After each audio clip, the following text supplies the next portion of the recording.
This program is sponsored by Shama Banaspati and Cooking Oil,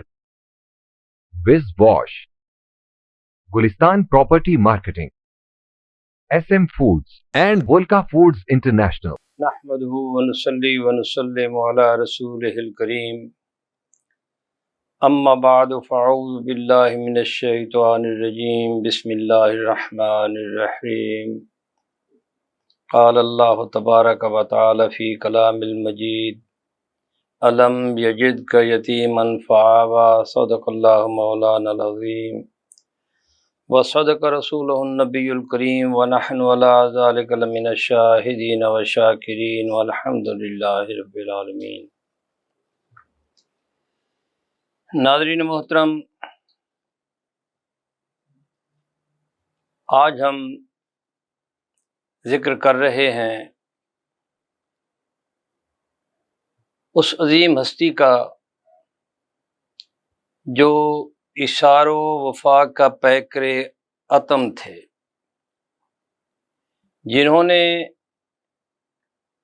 اپنی پوری زندگی رسول اللہ صلی اللہ علیہ وآلہ وسلم کی خدمت میں، آپ کی محافظت میں، آپ کی کفالت کرتے ہوئے، آپ کی نصرت کرتے ہوئے اور شب و روز آپ کے اشاروں کے تابع رہ کر زندگی بسر کرنے والے سیدنا ابو طالب علیہ السلام ہیں۔ ان کا وجود اس کائنات انسانی کے لیے ایک بہت ہی متبرک وجود ہے۔ وہ ایک ایسی عظیم ہستی جنہوں نے وفا کی ایسی مثال قائم کی کہ وہ وفا کا استعارہ بن کر رہ گئے۔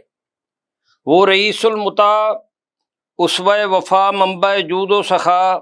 ثبت الجنان، جمیل الطلع، خیر الورا، ام مصطفیٰ، سید بطحہ سیدنا ابو طالب کی ذات اقدس ہے۔ آپ رسول اللہ صلی اللہ علیہ وسلم کے چچا ہیں اور سیدنا عبد المطلب بن ہاشم کے بیٹے ہیں۔ رسول اللہ صلی اللہ علیہ وسلم سیدنا عبد المطلب کا بھی نام بڑے فخر سے لیا کرتے تھے، اس لیے کہ وہ استقامت کی علامت تھے۔ انہوں نے رسول اللہ صلی اللہ علیہ وآلہ وسلم کی کفالت بھی کی اور آپ کی حفاظت بھی کی، اور پھر انہوں نے ہی رسول اللہ صلی اللہ علیہ وآلہ وسلم کو اپنے بیٹے ابو طالب کے سپرد کیا۔ تو سیدنا ابو طالب علیہ السلام کی حیات طیبہ جو ہے، ان کے ہم شب و روز گنتے ہیں، ان کا ہم تذکرہ کرتے ہیں، لیکن پہلے جو ہے یہ آپ کا یوم وصال جو ہے ابن اسیر ابن کثیر ان کے نزدیک جو ہے وہ کہتے ہیں کہ 10 نبی اور ماہ رجب میں آپ کا وصال ہوا۔ تاہم وہ اس دنیا سے چلے گئے، لیکن ہمارے دلوں سے نہیں گئے، کیونکہ اقبال نے بڑی خوبصورت بات کی تھی کہ محمد سے وفا تو نے تو ہم تیرے ہیں، یہ جہاں چیز ہے کیا لوح و قلم تیرے ہیں۔ انہوں نے کہا کہ اگر رسول اللہ صلی اللہ علیہ وآلہ وسلم سے وفا کرو گے تو پھر پوری کائنات جو ہے وہ تمہارے تابع ہوگی، کیونکہ رسول اللہ صلی اللہ علیہ وآلہ وسلم کا وجود مسعود ہی پوری کائنات بھی ہے اور سب کچھ ہے۔ جیسے اقبال نے بڑی خوبصورت بات کی کہ لوح بھی تو، قلم بھی تو، تیرا وجود الکتاب،